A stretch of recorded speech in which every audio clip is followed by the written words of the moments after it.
Götür. Niye çaldı?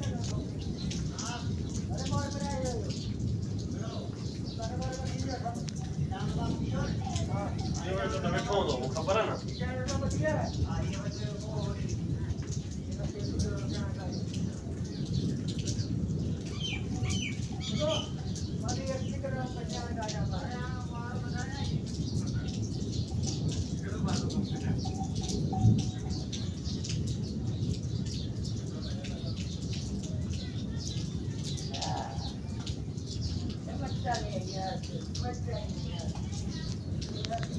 Yes.